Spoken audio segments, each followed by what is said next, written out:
Okay, so this is और lecture number 28।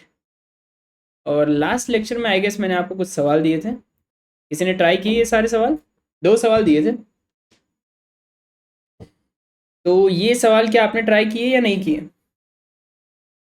Hopefully try किए होंगे या नहीं। अगर किए हैं तो आंसर नहीं आया किसी का, लेकिन बस कमेंट सेक्शन के अंदर क्या क्या था, सॉल्यूशन मिला या नहीं मिला? चलो फिर डिस्कस कर लेते हैं इनको। तो देखो, अपना पहला सवाल क्या था, फिर आज के जो हमारा नया टॉपिक है अपन स्टार्ट करेंगे, तो थोड़ा सा उसके बारे में थोड़ा सा ब्रीफ बता देता हूँ आज हम क्या करने वाले हैं। तो सबसे पहले तो हमारा जो SW है वो अपन कंप्लीट करेंगे, और आज के लेक्चर में हम स्टार्ट करने वाले हैं कॉम्प्लेक्स नंबर। कॉम्प्लेक्स नंबर तो पूरा बेसिक है। आज का लेक्चर पूरा बेसिक होने वाला है। कॉम्प्लेक्स नंबर क्या होते हैं, इनकी क्या क्या प्रॉपर्टीज़ होती है, इनके क्या क्या टाइप्स होते हैं, किस किस तरीके से इनको लिख सकते हैं, ये वेक्टर के साथ किस तरीके से रिलेटेड होते हैं, इन सारी चीज़ों के बारे में आज डिस्कस करने की कोशिश करेंगे। और उससे पहले अभी हमारा जो होमवर्क हमने दिया था वो SW अपन कर लेते हैं। ठीक है, आई होप आपने किया होगा ट्राई। नहीं हुआ है तो कोई बात नहीं, आप अभी सीख लीजिए। तो हमारा सवाल क्या था सर? सवाल था exponential x plus x cube, exponential of x plus x cube by 3 and so on, ऐसे चलता जा रहा है। इसका स्क्वायर माइनस माइनस के साथ था x square plus 2, x square plus 2 plus x की power 4 divided by 4 so on, इस तरीके की कुछ टर्म्स थी। ठीक है, आपसे सवाल में पूछा गया था कि इसको सॉल्व कीजिए और सिंप्लीफाई करके बताइए। ठीक है, यही सवाल था अपना। चलिए तो फिर ट्राई करते हैं इसको। तो अगर आप ध्यान से देखोगे, अच्छा ऑप्शन भी लिख देता हूँ ताकि हमको करेक्ट करने में आसानी रहे। मैं एक मिनट देख लेता हूँ मैंने कहाँ पे लिखा था ये सवाल।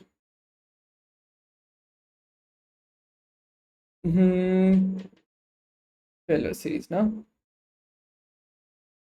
ठीक है। ऑप्शन है आपके पास 1 माइनस एक्स की पावर माइनस लॉन 1 प्लस एक्स। ऑप्शन बी है आपके पास 1 प्लस एक्स की पावर माइनस लॉन 1 माइनस एक्स। ऑप्शन सी है आपके पास 1 प्लस एक्स की पावर लॉन 1 minus x. And option D है आपके पास क्या, 1 माइनस एक्स की पावर माइनस लॉन 1 प्लस। क्या यही सवाल था? कैसे ट्राई करेंगे सर? तो पहली चीज, आपको ऑप्शन में ही दिख रहे हैं कि कुछ लॉगरिथमिक वाले टर्म्स आ रहे हैं, तो इसे दिमाग में क्लिक करनी चाहिए कि यहाँ पे जो एक्सपेंशन हो सकता है वो शायद लॉगरिथमिक का हो सकता है। तो हमारे को पता है लॉन 1 प्लस एक्स का एक्सपेंशन क्या होता है और लॉन 1 माइनस एक्स का एक्सपेंशन क्या होता है। क्या पता है, याद है सबको? तो लॉन 1 प्लस एक्स और लॉन 1 माइनस एक्स का एक्सपेंशन मैंने याद कराया था आपको, निकाला था अपन ने। क्या था लॉन 1 प्लस एक्स और लॉन 1 माइनस एक्स का एक्सपेंशन? तो देखो, लॉन 1 प्लस एक्स के अंदर जो इवन वाली टर्म्स होती है वो नेगेटिव के साथ आती है, और ऑड वाली टर्म क्या होती है, पॉजिटिव होती है। क्या यही था कॉन्सेप्ट? तो लॉन 1 प्लस एक्स का एक्सपेंशन अगर मैं लिखूं तो क्या था, x minus x square by 2 plus x cube by 3 minus x की power 4 divided by 4 plus x की power 5 divided by 5 and so on, इस तरीके से चलता जाएगा। लॉन 1 माइनस एक्स का एक्सपेंशन क्या था, minus x square by 2 minus x cube by 3 minus x की power 4 divided by 4 minus x की power 5 divided by 5 and so on चलता जा रहा है। इस टर्म के अंदर अगर आप ध्यान से देखोगे तो सिर्फ ऑड टर्म्स है। अगर मुझे सिर्फ ऑड टर्म चाहिए तो मुझे क्या करना पड़ेगा, इन दोनों को सब्सट्रैक्ट करना पड़ेगा। तो अगर मैं इसको सब्सट्रैक्ट करता हूँ, देखिएगा, अगर मैंने लॉन 1 प्लस एक्स में से घटाया लॉन 1 माइनस एक्स को, तो क्या होगा सर, ये वाली टर्म्स एडअप हो जाएगी, ऑड वाली टर्म्स एडअप हो जाएगी। किसके मल्टीप्लिकेशन में होगी, 2 के मल्टीप्लिकेशन में। X plus x cube by 3 plus x की power 5 divided by 5 and so on, ऐसे चलता जाएगा। और अगर मेरे को इवन टर्म्स चाहिए तो मुझे क्या करना पड़ेगा, मुझे इन दोनों को ऐड करना पड़ेगा, बस उसके साथ नेगेटिव का साइन आएगा। तो पहले मैं लिख देता हूँ कि लॉन 1+x माइनस लॉन 1 - x किसके बराबर है, 2 times of x plus x³/3 plus x⁵ divided by 5 and so on terms. ठीक है, दूसरी केस में क्या करता हूं, मैं इन दोनों को एडअप करता हूं। दोनों को एडअप किया तो क्या होगा सर, यहाँ पे ये वाली टर्म्स आपस में कैंसिल आउट हो जाएगी, जितनी भी ऑड टर्म्स है। ऑड टर्म्स मतलब समझते हो ना, जिसकी पावर 1, 3, 5 ये वाली है। अगर इसको ऐड करूंगा इन दोनों इक्वेशन को, this is our equation number 1, this is our equation number 2। अगर इन दोनों को मैंने ऐड किया तो ऐड करने से क्या होगा, ये वाली टर्म्स कट जाएगी, ये वाली टर्म्स कट जाएगी, ये वाली टर्म्स कट जाएगी, और ये नेगेटिव नेगेटिव वाले आपस में जुड़ेंगे। तो जुड़ के क्या बन गया, -2 बाहर ले लिया मैंने, x²/2 plus x⁴ divided by 4। क्या यही टर्म है उसके अंदर भी, हाँ, एंड सो ऑन चलता जाएगा। ठीक है, तो मुझे ये एक्सपेंशन चाहिए और ये एक्सपेंशन चाहिए। तो यहाँ से मैं डायरेक्टली लिख सकता हूँ कि sir x plus x³/3 plus x⁵ divided by 5 and so on चलता जाएगा। इसको हम लिख सकते हैं, यहाँ पे मैं log m minus log n का फॉर्मूला लगा दूँ, 1/2 ऑफ log 1+x अपॉन में 1 - x, कुछ ऐसा। और यहाँ से अगर मैं कहूँ कि x²/2 plus x⁴ divided by 4 जितनी भी इवन टर्म्स हैं वो क्या हो जाएगी, -1/2 ऑफ log 1। अच्छा ये क्या होगा, यहाँ क्या होगा, यहाँ पे तो प्लस वाला साइन है तो log m इंटू n वाला फॉर्मूला लगेगा। जिसको याद नहीं है फॉर्मूलाज वो लिख ले, log m plus log n equals to होता है log mn and log m minus log n बराबर होता है log m अपॉन में n। ठीक है, तो ये दो आइडेंटिटी लगाई हमने। तो यहाँ से हमारे पास जो एक्सप्रेशन आया वो क्या आ गया, log 1+x 1 - x, यही आया। अब इनकी वैल्यूज पुट करो वहाँ पे एक्सपेंशन के अंदर। तो एक्सपोनेंशियल ऑफ इसका स्क्वायर मतलब 1/4 लॉन 1+x अपॉन में 1 - x, इसका स्क्वायर है माइनस इसका स्क्वायर करेंगे तो 1/4 लॉन 1+x 1 - x और इसका स्क्वायर। अब देखा जाए तो ये इस तरीके से सॉल्व नहीं होगा, आपको क्या करना पड़ेगा, इसको वापस से उसी फॉर्मेट में लाके इनका स्क्वायर रूट करके फिर सॉल्व करना पड़ेगा। तो करें, तो इसको कॉम्पैक्ट करने का कुछ फ़ायदा नहीं दिख रहा है मेरे को, तो मैं क्या करता हूँ, इनको वापस से ओपन अप करता हूँ। तो जब मैंने इसको वापस ओपन अप किया तो मैं क्या करता हूँ, सबसे पहले 1/4 कॉमन है तो बाहर ले लो। तो यहाँ से आपके पास एक्सपोनेंशियल 1/4 बाहर आ गया, अंदर आपके पास क्या है, लॉन 1+x लॉन 1 - x, इसका डिफरेंस और इसका स्क्वायर। तो वो क्या टर्म बनेगी, लॉन 1+x इसका स्क्वायर प्लस लॉन 1 - x इसका square -2 lawn 1+x into lawn 1 - x, क्या ये टर्म बनेगी। दूसरी टर्म क्या है, माइनस के साथ लॉन 1+x इसका स्क्वायर माइनस लॉन 1 - x इसका स्क्वायर, क्योंकि वहां पे ऑलरेडी क्या है प्लस साइन है तो यहाँ पे भी क्या आ जाएगा 2 लॉन 1+x लॉन 1 - x। एक बार वापस से, एक स्टेप मैंने मिस किया है तो मैं एक बार वापस से लिख देता हूँ। स्टेप क्या है सर, आप यहाँ पे क्या करो, इसको इस फॉर्मेट में लिखने से आपका फ़ायदा नहीं हो रहा है क्योंकि ये आगे सोल्व नहीं हो पाएगा। तो हम इसको ओपन अप वाले फॉर्मूले में ही रखते हैं, ओपन अप वाले फॉर्मेट में ही रखते हैं। तो हमने क्या किया सर, हमने यहाँ पे लिखा 1/2 लॉन 1+x माइनस लॉन 1 - x इसका स्क्वायर माइनस अंदर क्या है 1/2 नेगेटिव साइन के साथ lawn 1+x plus lawn 1 - x इसका स्क्वायर। ठीक है, तो आपने क्या किया, इन दोनों का स्क्वायर किया। तो यहाँ पे इसको मान लो a, इसको मान लो b, a प्लस बी और a माइनस बी वाला फॉर्मूला लगाया। तो ये आपकी हो गई ए स्क्वायर, ये हो गया बी स्क्वायर माइनस 2ab। यहाँ पे क्या हो गया A square B square 2ab। Clear है जी, टर्म समझ में आ गई। अब इसको सॉल्व करते हैं। तो देखो ये टर्म और ये टर्म क्या सेम सेम है, कट गए। ये टर्म्स और ये टर्म सेम सेम है, कट गए। ये दोनों आपस में क्या हो जाएंगे, एडअप हो जाएंगे। तो यहाँ से आपके पास जो एक्सपेंशन आ गया, क्या आ गया, 1/4 ब्रैकेट माइनस माइनस प्लस हो गया, तो टोटल हो गया 4 ln 1 plus x ln 1 minus x. ये दोनों अलग अलग है फंक्शंस, ठीक है, इनको कंबाइन मत कर देना कि ये इसी के अंदर है, नहीं, ये दोनों फंक्शन अलग अलग है। रिमेंबर, इस 4 से इस 4 को उड़ा दिया, आपके पास आया exponential of minus ln 1 plus x. अगर दो चीज़ें मल्टीप्लाई में है पावर में, जैसे e की पावर 2 इंटू 2, क्या मैं इसको e की पावर 2 की पावर 2 लिख सकता हूँ? हाँ सर, क्योंकि ये भी क्या है e की पावर 4 और ये भी क्या है e की पावर 4। ठीक है, तो यहाँ पर भी सेम केस है। यहाँ पे अपने पास दो फंक्शन है जो आपस में मल्टीप्लाई हो रहे हैं। तो हमने क्या किया, ये हमारा क्या है e है, ये हमारा e है, इसको क्या किया अपन ने, कुछ इस तरीके से लिख दिया माइनस ln 1 प्लस एक्स, और इसकी पावर क्या कर दी अपन ने, ln 1 माइनस एक्स। ठीक है जी, या फिर आप ऐसा भी कर सकते हो, इस माइनस को बाहर ले जाओ उसके साथ में। तो अगर मैं इसको मिटा के यहाँ पे कर दूँ माइनस को तो भी चलेगा, कोई दिक्कत नहीं है। तो यहाँ से आप क्या कहोगे, इन दोनों के बेस सेम है, तो ये जो अंदर का माल है वो सीधा नीचे आ जाएगा, और ये क्या बन गया, 1 प्लस एक्स की पावर माइनस ln 1 प्लस।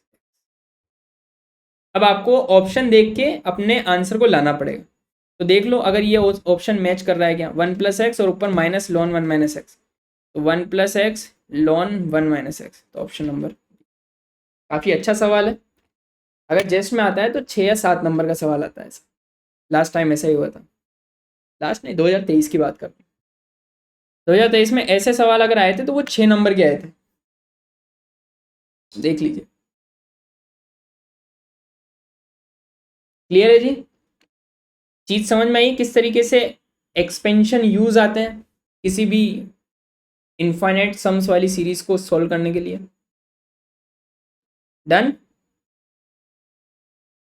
दूसरा सवाल, दूसरा सवाल क्या था हमारा, तो दूसरा सवाल था कुछ समेशन का था ना। ओके, दूसरे सवाल को भी डिस्कस कर लेते हैं। Summation of n square upon में 2 की पावर n।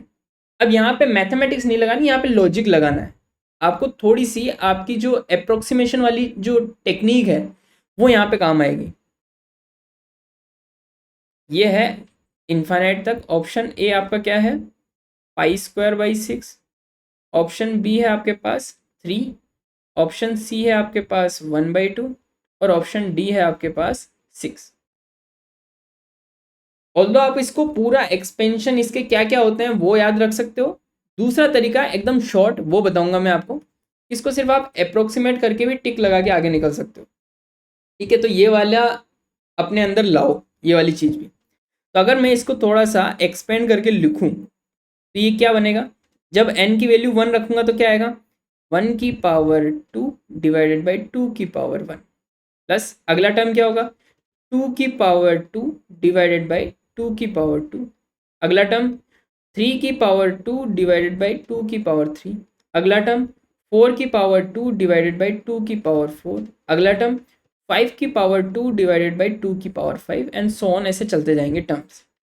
ठीक है, अब देखिएगा आपको थोड़ी बहुत अप्रोक्सीमेट वैल्यू निकालना आना चाहिए। ये क्या हो गया 1/2, ये क्या हो गया 1, ये वाला क्या हो गया 9 डिवाइडेड बाई 8, ये क्या हो गया 16 डिवाइडेड बाई कितना हो गया ये 16, ये क्या हो गया 25 डिवाइडेड बाई, और ये कितना हो गया 16, 16 दूनी 32 32 एंड सो ऑन, ऐसे चलता जाएगा।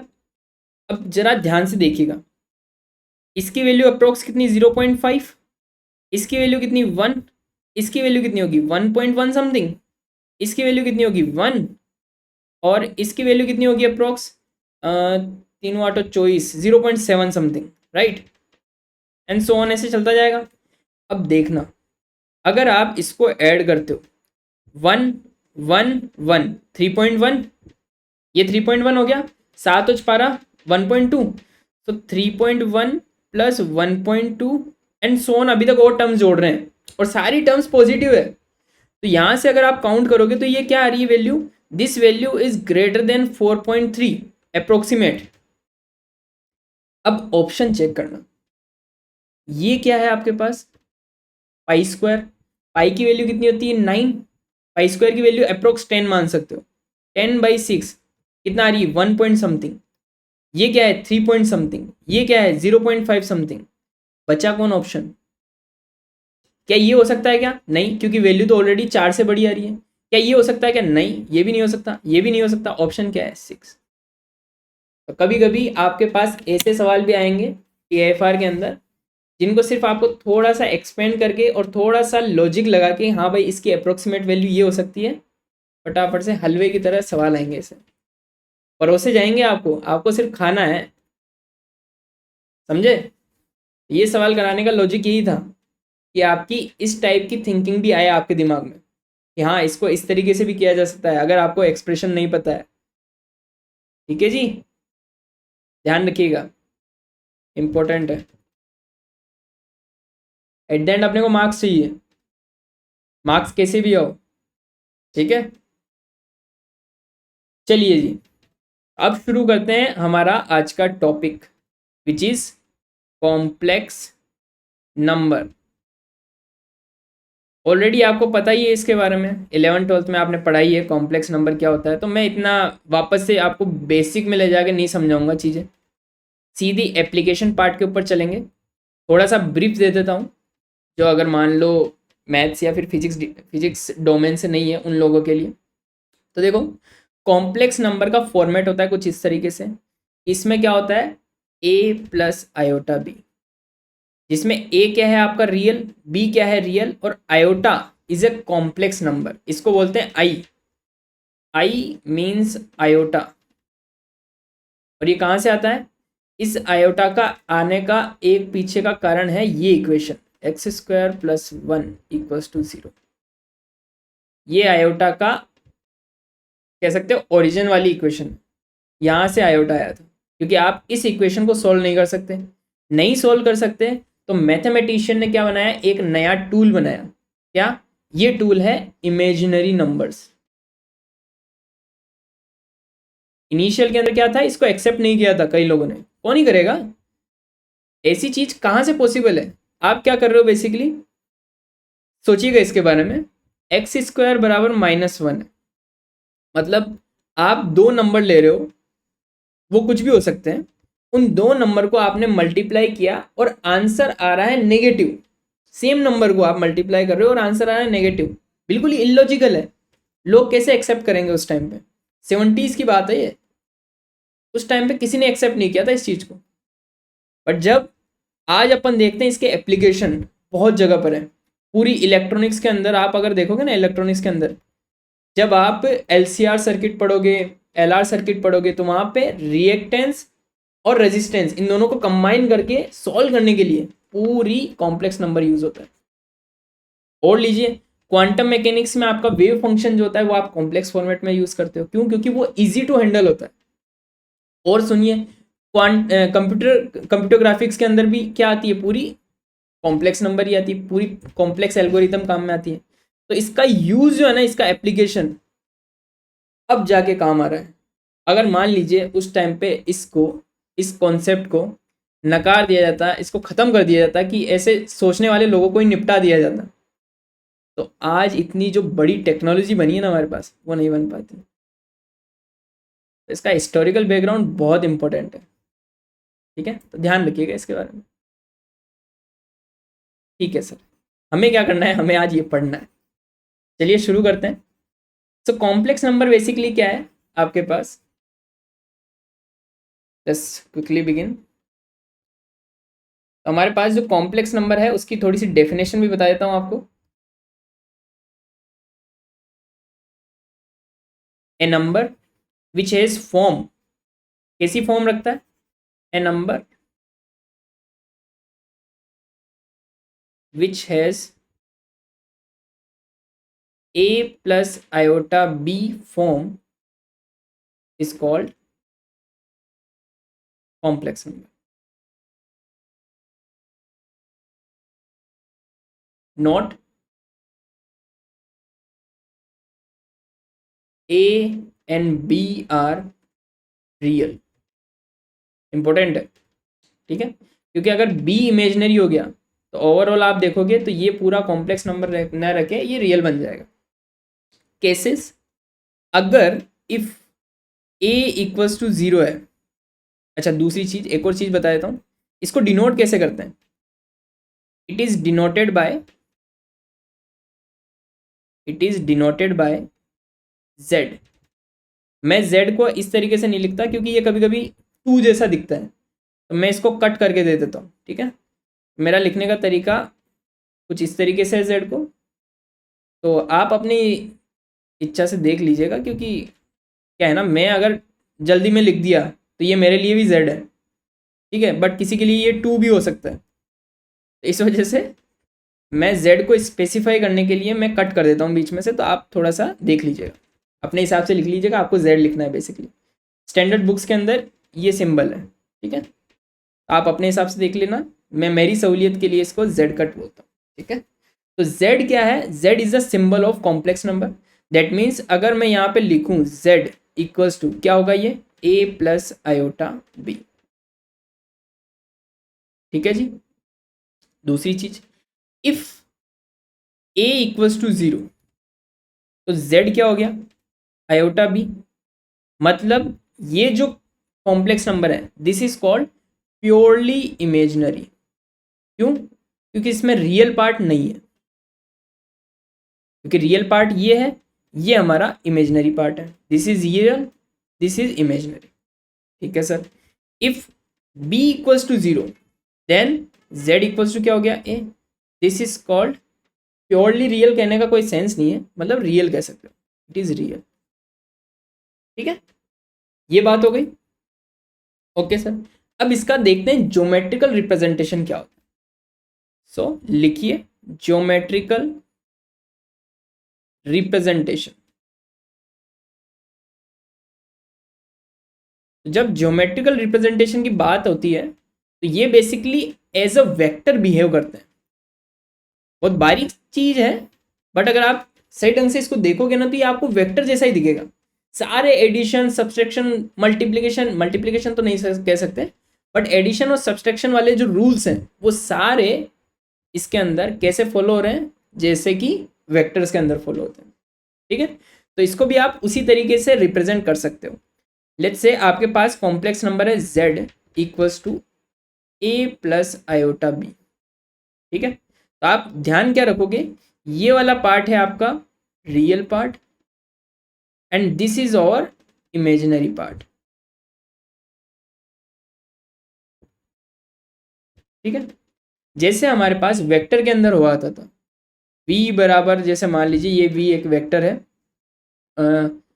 एक्स आई कैप प्लस वाई जे कैप, ऐसा कुछ होता था.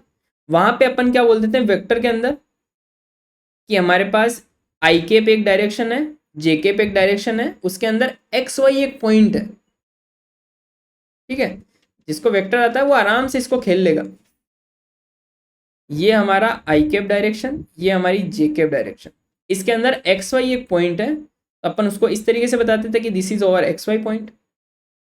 आया ना, तो ये आपका एक्स वाई पॉइंट हो गया. मान लीजिए ये एंगल थीटा है, तो यहाँ से आप कह सकते थे क्या, अगर इसकी डिस्टेंस यहाँ से यहाँ तक की डिस्टेंस क्या है r, तो आप कहते थे कि ये वाली डिस्टेंस क्या है x, ये वाली डिस्टेंस क्या है y, और इसको पोलर फॉर्म में भी लिख सकते थे बड़े आराम से. क्या sir, x equals to r cos theta, y equals to r sine theta. Same चीज यहाँ पर भी चलेगी, डिट्टो. क्या देखते हैं, तो यहाँ पे आपके पास जो एक्सेस होगी उनके नाम नए हैं. क्या क्या नाम है, ये आपकी एक्सेस हो गई और एक एक्सिस आपकी ये हो गई. अब नाम क्या है उसके बारे में बात करते हैं. ये आपकी है रियल एक्सिस और ये आपकी क्या है, इमेजिनरी एक्सिस. बस, और कुछ चेंज नहीं है। अब रियल पार्ट के अंदर अपने पास क्या है, ए, और इमेजिनरी पार्ट के अंदर आयोटा के साथ क्या कोफिशिएंट है, बी। तो ये आपका ए पॉइंट, ये आपका बी पॉइंट। तो this is over A and this is over B. तो कोऑर्डिनेट क्या होगा इसके, ए कोमा बी। सेम है बिल्कुल वेक्टर के जैसा। और अगर मान लीजिए इसको यहाँ से यहाँ तक मिला दिया, तो ये वाली जो डिस्टेंस है, लेट्स से ये वाला पॉइंट अपना ओ ओरिजिन है और ये अपना पी है। तो अगर मैं कहूँ ओपी, ओपी क्या होगा भाई, जेड क्या है हमारा, z is a plus iota b. तो अगर मैं इसका मॉड्यूलस निकालूंगा तो मोड जेड करूंगा, मोड जेड क्या होगा, mod a plus iota b. क्या होगा ये, square root of a square plus b square. तो इसको आप बोलोगे यहाँ पे मोड जेड, वहाँ पे आप आर बोलते थे, यहाँ पे आप इसको मोड जेड बोलोगे। इतना ही डिफरेंस है। ये एंगल क्या है, थीटा। तो यहाँ से अगेन आप बोल सकते हो कि ए बराबर क्या होगा, मोड जेड कॉस थीटा, और बी बराबर क्या होगा, mod Z sine theta. Same चीज़ है, डिटो चलेगी, कोई डिफरेंस नहीं है। क्लियर है। चलिए अब कुछ बातें करते हैं। क्या सर, कि इस रिप्रेजेंटेशन को, जो कि ज्योमेट्रिकल रिप्रेजेंटेशन है, कॉम्प्लेक्स नंबर में इसको कुछ नाम दिया गया। वो नाम क्या है, this is called Argand diagram. मतलब आपने कॉम्प्लेक्स नंबर को एक ज्योमेट्रिकल रिप्रेजेंट किया है, तो इसको बोलते हैं आर्गन डायग्राम। आपने एक कॉम्प्लेक्स नंबर को किसी डायग्राम के अंदर रिप्रेजेंट कर दिया, तो इसी को बोलते हैं ऑर्गन डायग्राम। थोड़ा सा एक टर्मिनोलॉजी है, तो वो आपको ध्यान रखनी है। ठीक है, तो यहाँ से अपन ने क्या क्या चीज़ें पढ़ ली। अब कुछ और चीज़ें पढ़ते हैं। देखो आपके पास यहाँ पे क्या क्या आएगा, एक आएगा मॉड्यूलस एंड एक आएगा आर्ग्यूमेंट। एक आएगा मॉड्यूलस और एक आएगा आर्ग्यूमेंट।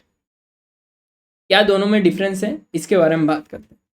देखो, अच्छा, आर्ग्यूमेंट का एक और नाम भी है, एम्पलीट्यूड। तो अक्सर लोग कंफ्यूज हो जाते हैं, सर एम्पलीट्यूड तो मॉड्यूलस ही होता है। बट नहीं, यहाँ पे कॉम्प्लेक्स नंबर में आर्ग्यूमेंट और एम्पलीट्यूड सेम चीज़ होती है और मॉड्यूलस अलग चीज़ होती है। मॉड्यूलस का भी एक और नाम है वैल्यू, ऐसा, वैल्यू ऑफ कॉम्प्लेक्स नंबर ऐसा। अब डिफरेंस क्या है दोनों चीज़ में, वो देखते हैं। तो लेट्स से आपके पास एक z कॉम्प्लेक्स नंबर है a प्लस आयोटा बी, क्या यही है। अब अगर मैं पूछूं आपसे इसका मॉड्यूलस, तो आप क्या कहोगे, मोड z इक्वल्स टू क्या होगा, mod of a plus iota b. अब ये कैसे निकालते हैं, कि आपको पहले करना है रियल पार्ट का स्क्वायर, प्लस क्या करना है, आयोटा के साथ जो कोफिशिएंट है इमेजिनरी पार्ट उसका स्क्वायर। सेम जैसे वेक्टर में क्या करते थे, वेक्टर में क्या हुआ करता था अपने पास, अगर v एक वेक्टर है x प्लस एक्स आई के प्लस वाई जे के, उसमें अपन मोड निकालते थे, तो क्या करते थे, square root of i cap का कोफिशिएंट कौन, x का स्क्वायर, जे केप का कोफिशिएंट कौन, y का स्क्वायर। सेम उसी तरीके से यहाँ पर भी अपन मॉड्यूलस निकालेंगे। दूसरी चीज, अब बात करते हैं, दिस इज और मॉड्यूलस पार्ट, ठीक है।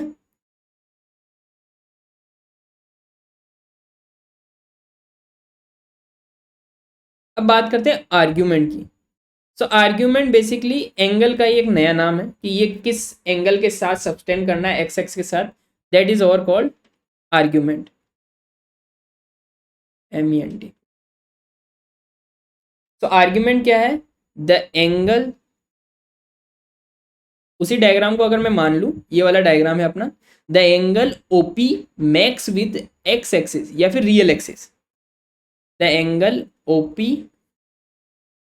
Max with real axis is called argument. और एम्पलीट्यूड कुछ भी आ सकता है, ठीक है। ठीक है जी, तो यहाँ से अगर मैं आपको कहूँ कि आप निकालोगे कैसे उस एंगल को, तो हम क्या करेंगे, इसको दो पार्ट में आपने डिवाइड कर दिया। देखो यहाँ से a is equal to mod z cos theta, b equals to mod Z sine theta. अगर इन दोनों का रेशियो लूंगा तो क्या आ गया, अगर मैं यहाँ पे लिखूँ क्या, a equals to mod z cos theta, b is equal to mod Z sine theta, अगर दोनों का रेशियो लिया तो टेन थीटा बराबर किसके आ गया, बी बाई ए के। तो यहाँ से आर्ग्यूमेंट थीटा इक्वल्स टू क्या आ गया, टेन इनवर्स बी बाई ए के। सेम सेम डिटो जैसा अपन वेक्टर में करते थे ना, वैसी ही चीज़ें हो रही है, कोई डिफरेंस नहीं है। कुछ नई टर्म्स आ गई है बस। वहाँ पे अपन सिर्फ एंगल बोल देते थे, यहाँ पे आप आर्ग्यूमेंट बोलोगे, क्योंकि आप एक नए सिस्टम में हो ना बेसिकली, तो इसलिए आपने कुछ नए टर्म्स बनाए हैं। ठीक है, तो एम्पलीट्यूड ऐसे निकालते हैं।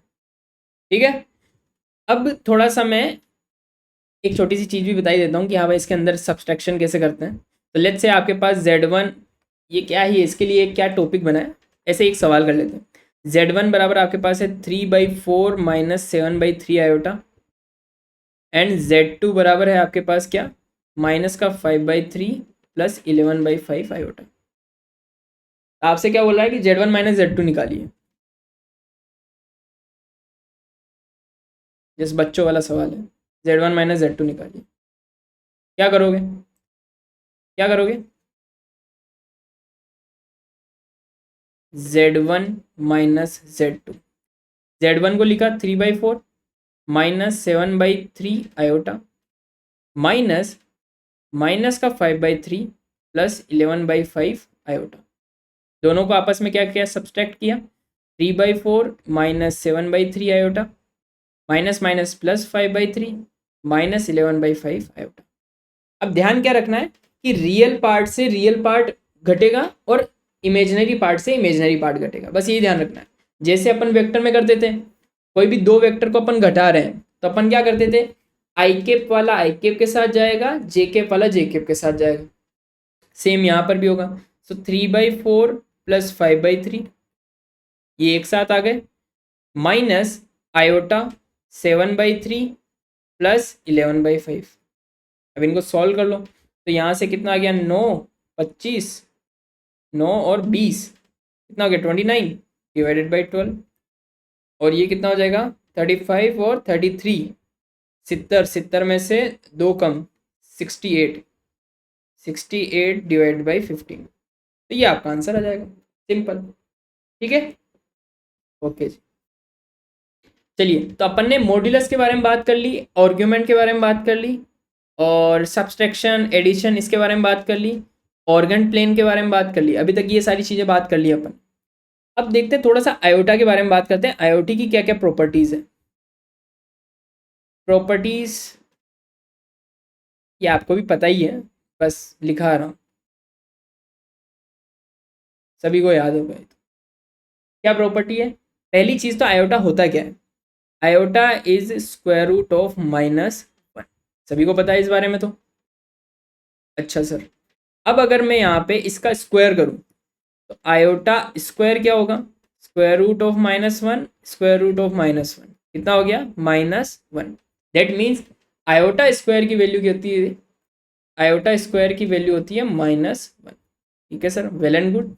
अगर मैं आयोटा क्यूब करूँ, मतलब एक और आयोटा से मल्टीप्लाई किया, तो -1 इंटू आयोटा, तो यहाँ से मुझे पता चला कि आयोटा क्यूब की वैल्यू होती है माइनस आयोटा।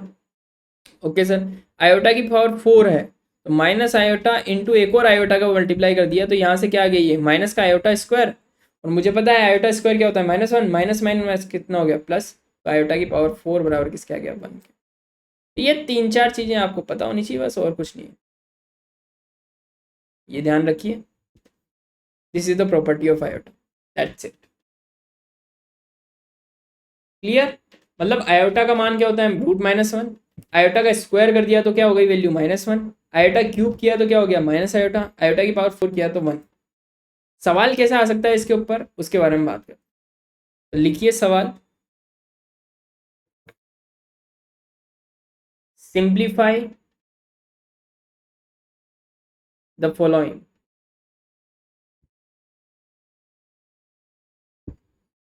ए दे रखा है आपको आयोटा की पावर 49, और बी दे रखा है आपको आयोटा की पावर 10। अब आप मल्टीप्लाई करने थोड़ी ना बैठोगे इसको, आप सिंप्लीफाई करने की कोशिश करो।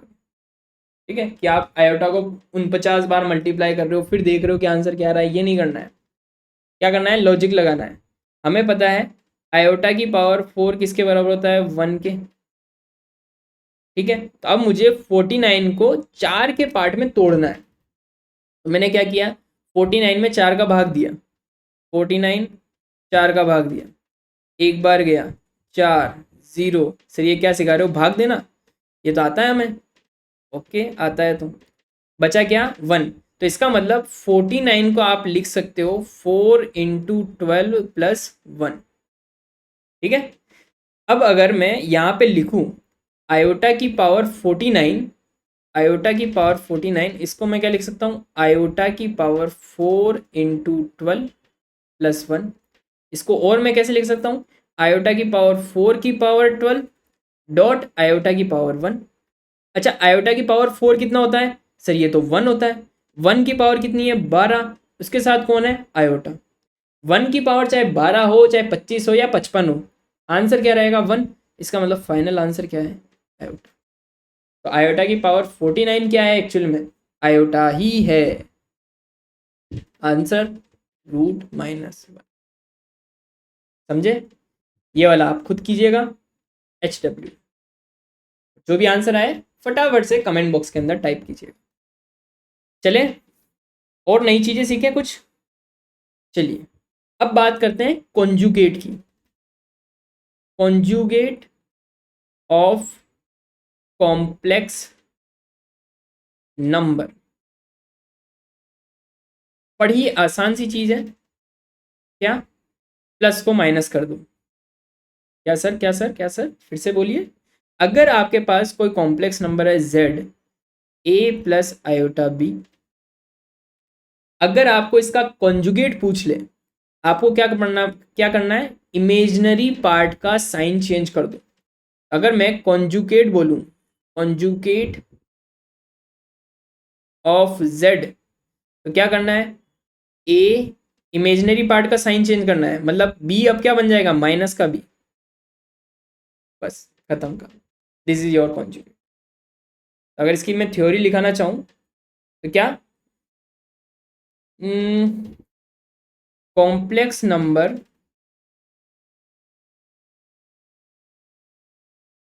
which is which are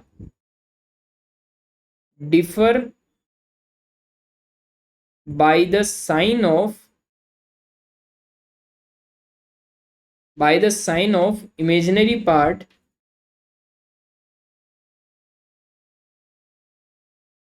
are called conjugate of each other। तो दो कॉम्प्लेक्स नंबर है, एक है ये और एक है ये, ठीक है। ये दोनों कॉन्जुगेट कब कहलाएंगे, जब इनके इमेजिनरी पार्ट का साइन क्या है आपस में अपोजिट है। अगर इसका प्लस है तो इसका माइनस, इसका माइनस है तो इसका plus. These are called conjugate. ठीक है। इसका सिंबल क्या होता है, z के ऊपर बार।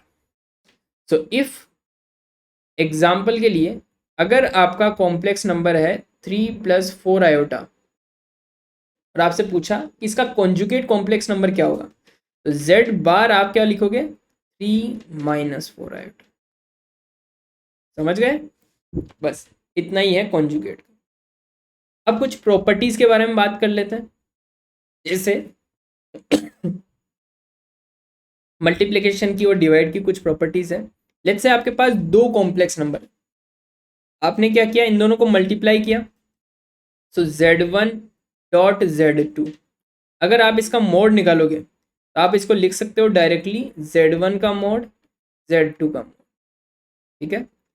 अगर आपको इसी का रेशियो दे दे तो आप इसको लिख सकते हो mode z1 by mode z2। दूसरी चीज, ऐसे ही काम अपन आर्ग्यूमेंट में भी कर सकते हैं। ये हो गए मॉड्यूलस की बात, प्रॉपर्टीज में लिख देना इनको। ठीक है जी। दूसरा काम क्या कर सकते हैं, अगर आपसे पूछे कि argument of z1 dot z2, तो आप इसको लॉग वाले फॉर्मूले की तरह लिख सकते हो, क्या, argument of z1 plus argument of z2। और अगर इसी को आप डिवाइड में बता दिए तो आप क्या लिखोगे फिर उसको, argument of z1 by z2। अगर आपसे पूछ लें तो हम लिखेंगे argument of z1 minus argument of z2। क्या प्रॉपर्टी समझ में आई? हाँ या ना? ठीक है, अब इसके बेस के ऊपर एक सवाल करें, बट शायद है नहीं मेरे पास सवाल। चलो कोई नहीं, होना तो चाहिए। ठीक है कोई नहीं, चलो एक सवाल बना ही लेते हैं। लेट्स से आपके पास सवाल दे रखा है 1 + i अपॉन में 1 - i। Find out argument of, let's say ये आपका z है, ऑफ z, ऐसा कुछ आपको दे दिया। तो देखो दो तरीके हैं करने के, या तो क्या करो, पहले आप इसको सिंप्लीफाई करो। तो जब आप इसको सिंप्लीफाई करोगे तो कैसे करोगे, इसको पहले आप एक कॉम्प्लेक्स नंबर बनाओ। कैसे बनाओगे, ऊपर नीचे डिविडेंडो और कॉम्पोनेंडो करके। तो हमने क्या किया, सबसे पहले इसको क्या लिखूं, मेथड 1, फिर डायरेक्ट प्रॉपर्टी से भी करेंगे। ठीक है, मेथड 1 क्या है, आपने इसको सिंप्लीफाई किया 1/i, 1 - i का ऊपर नीचे मल्टीप्लाई किया 1 + i से। क्लियर है जी? तो नीचे क्या बन गया, 1 + i ऊपर हो गया स्क्वायर और नीचे बन गया 1 - i²। और आयोटा स्क्वायर की वैल्यू कितनी होती है, -1। माइनस माइनस प्लस, 1 और 1 2, तो यहाँ से आपके पास आ गया 1 + i का होल स्क्वायर डिवाइडेड बाई 2।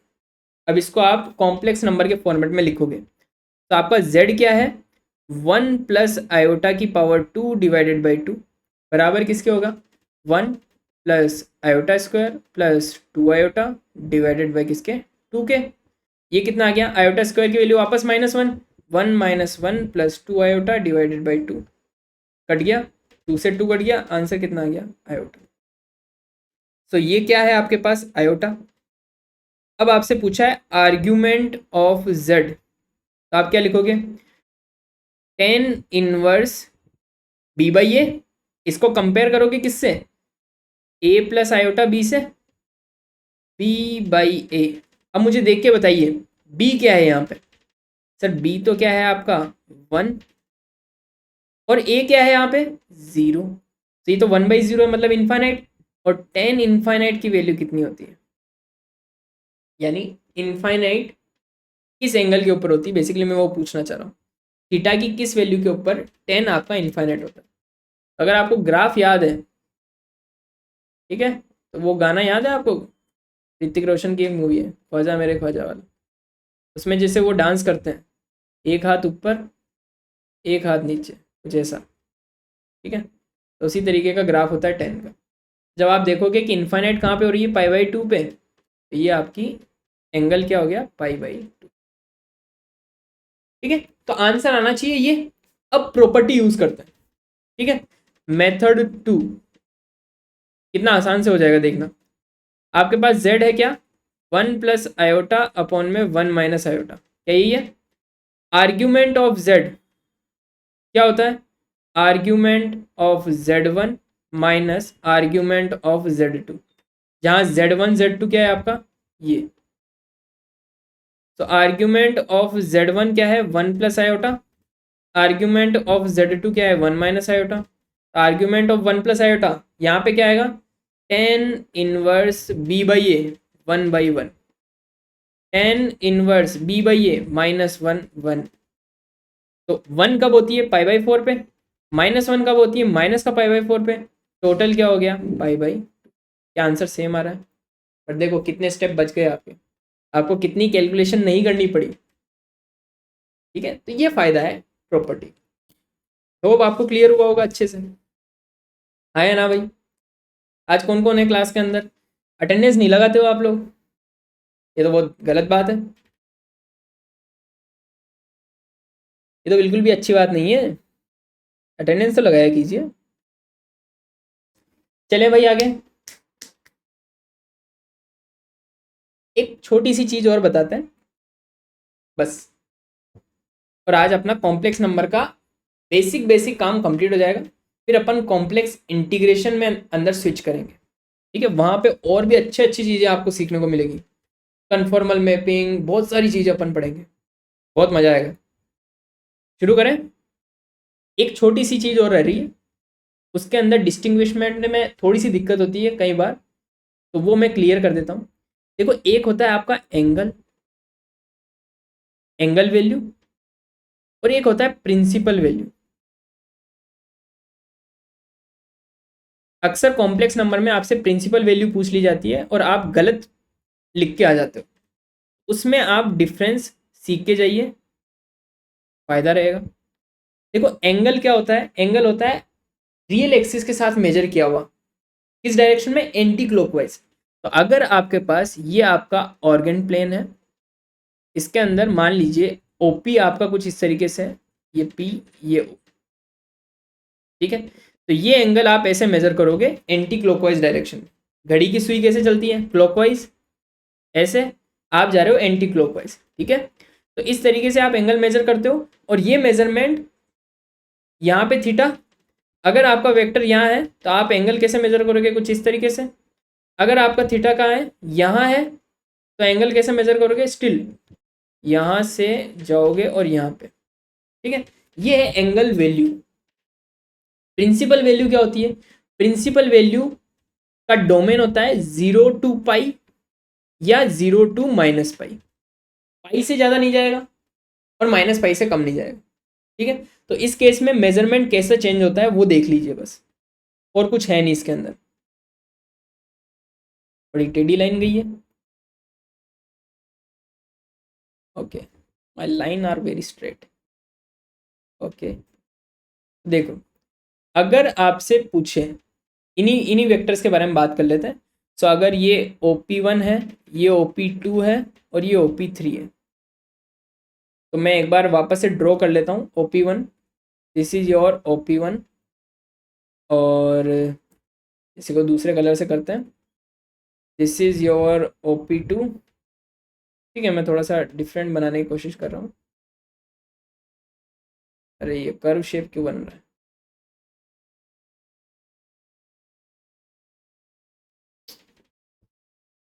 हम्म, जैसे ये आपका OP2 है और ये आपका OP3 है, ठीक है। P3, P1, P2, this is your O। तो आप एंगल कैसे मेजर करोगे? अगर 0 से पाई है तो आप इस तरीके से चलोगे, ठीक है। ये आपका क्या होगा? Principal value. This is your principal value. अगर आप पाई से ज़्यादा हो गए तो आपको अब उल्टा चलना पड़ेगा, ये प्रिंसिपल वैल्यू है, ठीक है। तो इसके अंदर तो आप सिर्फ एंटी क्लॉकवाइज चलते हो, इसमें आप क्लॉक और एंटी दोनों चलते हो। कंसेप्ट क्या है कि वैल्यू 0 से पाई और 0 से -पाई के बीच में रहनी चाहिए, दैट्स इट, ठीक है। एक एग्जांपल बताता हूं। अगर आपकी angle value, if angle value is 240 degree, then principal value क्या होगी? अब देखो, पहले तो 240 आखिर आता कहाँ है? तो आपने क्या किया, इसी डायग्राम के अंदर आप 240 चलोगे तो आप 180 से ज़्यादा जाओगे, और 270 से कम, मतलब आपका एंगल होगा कुछ यहाँ पे, ठीक है। यही होगा, 240 यही होगा। 270 से कम कितना कम? 270 से कम कितना कम? 30 डिग्री। तो अगर मैं आपसे पूछूं कि प्रिंसिपल वैल्यू क्या है, तो प्रिंसिपल वैल्यू आप यहाँ से मेजर करोगे, कितना आ रहा है? 90 + 30। तो आपका प्रिंसिपल वैल्यू आ गया 30 + 90 यानी 120। तो माइनस का 120 डिग्री आपकी प्रिंसिपल वैल्यू। क्या बात समझ में आई? अगर आपका, एक सवाल देता हूँ, ठीक है। If angle value is let's say 330 degree, then principal value क्या होगी? 330 डिग्री मतलब कौन सा क्वाड्रेंट? चौथा क्वाड्रेंट, मतलब ये वाला वेक्टर P3। तो यहाँ से यहाँ तक का एंगल कितना है? 330। आपसे पूछा प्रिंसिपल वैल्यू, मैं तो जा ही नहीं सकता इतना, मैं तो इतना ही चलूंगा, कितना है? -30 डिग्री। क्लियर हुआ जी? बताइए। अगर क्लियर हुआ तो एक सवाल करते हैं अच्छा सा, और आज की क्लास को यहीं पे समाप्त करते हैं। करें? एक अच्छा सा सवाल है, सब लोग जगे हुए हो? चलिए तो फिर एक सवाल करते हैं sir. Find the modulus and principal angle या फिर आर्ग्यूमेंट भी बोल सकते हो ऑफ कॉम्प्लेक्स नंबर, और ये कॉम्प्लेक्स नंबर आपके पास दे रखा है z 1 - 2 i divided by 1 - 1 - i का स्क्वायर। तो सबसे पहले तो मॉड्यूलस निकालना है, तो इसको सिंप्लीफाई करते हैं। ठीक है, तो जब आप इसको सिंप्लीफाई करोगे तो पहले आप क्या करो, इसको सोल्व करो। तो z आपके पास क्या है, 1 - 2 i। नीचे वालों को सोल्व करते हैं, तो यहाँ पे है 1, a - b का फॉर्मूला लगाया, 1 - i² प्लस 2i। क्या यही हुआ, 1 से 1 कैंसिल हो गया, i² की वैल्यू क्या होती है, -1। तो नीचे आपके पास बना 1 - 2i अपॉन में 1 + 2i। यही बना। अब क्या करो, इसको कॉम्प्लेक्स नंबर बनाने के लिए आप ऊपर नीचे मल्टीप्लाई और डिवाइड कर दो।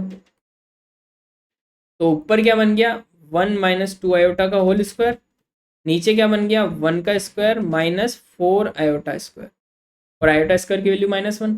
तो अगेन 1 - 2i का होल स्क्वायर, और नीचे बन गया आपके पास 1 + 4 यानी 5। यहाँ पे मैं 5 लिख देता हूँ। तो आपके पास फाइनल एक्सप्रेशन बना है कुछ ऐसा। ये और भी सिंप्लीफाई हो सकता है वैसे। तो अगर आपसे अब मोड पूछा जाए, तो 1 - 2i डिवाइडेड बाई 5 का स्क्वायर का मोड, इसको सिंप्लीफाई करो पहले। 1 - 4i² -4i डिवाइडेड बाई 5, ये कितना हो गया, 1 - 4 - 4i डिवाइडेड बाई 5, इसका मोड ये हो गया आपके पास -3/5 -4/5 अब इसका मोड निकाल। तो मॉड्यूलस आपके पास आ रहा है क्या, √ऑफ 9/25 प्लस 16/25। 9 और 16 कितना हो गया, 25, 25, 25 कितना हो गया, 1। मॉड्यूलस तो आ गया 1। अब बात करते हैं आर्ग्यूमेंट की। आर्ग्यूमेंट क्या होता है, tan−1 b/a। b क्या है आपका, -4/5। a क्या है आपका, -3/5। 5 से 5 कैंसिल, माइनस से माइनस कैंसिल, क्या आ गया, tan−4/3 कितना होता है, 53 डिग्री। आप चाहो तो रेडियन में भी लिख सकते हो, नॉट अ प्रॉब्लम। बाकी आंसर कुछ ऐसा होगा। ठीक है जी, ओके। एक सवाल आपके लिए, जाते जाते एक सवाल तो देता जाऊंगा, एक अच्छा सा सवाल है। ठीक है, z आपके पास दे रखा है क्या, 1 + cos α plus i sin α। Same चीज करनी है, find its magnitude and find its argument. Find magnitude और modulus whatever and argument. अच्छा, यहाँ पे सिर्फ आर्ग्यूमेंट लिखा है, तो ये कुछ भी हो सकता है। अगर मैंने प्रिंसिपल आर्ग्यूमेंट लिख दिया होता, उस केस में आपका आंसर 0 से पाई और 0 से -पाई के बीच में आना चाहिए। जैसे इसमें देखो, मेरा आंसर 0 से पाई के बीच में ही है, क्योंकि मुझे प्रिंसिपल आर्ग्यूमेंट पूछा गया है। ठीक है, तो उसका ध्यान रखना। ओके, ये आपका HW है। उसके अलावा बीच में जो भी मैंने पूछा है, आप उनके भी जवाब दे दीजिएगा। एक और सवाल लिख लीजिए, if argument of z+1 = π/6 and argument of z-1 = 2π/3, then z क्या होगा। ऑप्शन ए है 1/2 + 3/2 आयोटा। ऑप्शन बी है -1/2 + √3/2 आयोटा। ऑप्शन सी है 1/2 - √3/2 आयोटा। और ऑप्शन डी है -1/2 - √3/2 आयोटा। दो क्वेश्चन अच्छे अच्छे बच्चों की तरह करके लाइए। ठीक है, मिलते हैं आपसे नेक्स्ट सेशन के अंदर। ओके, आज अटेंडेंस तो ली नहीं यार। कौन कौन आया था, कृष्णा आया था, और कौन था, कृष्णा का देखा था मैंने तो एक अटेंडेंस, और कौन था। अभी मैं कुछ और स्टार्ट भी नहीं कर सकता। ओके ओके चलो, thank you so much for joining the session. And अगर अच्छा लगा, कुछ समझ में आया तो वीडियो को लाइक कर दीजिएगा ताकि मुझे थोड़ा सा अप्रिशिएशन मिले, मोटिवेशन मिले। Okay, thank you so much for joining.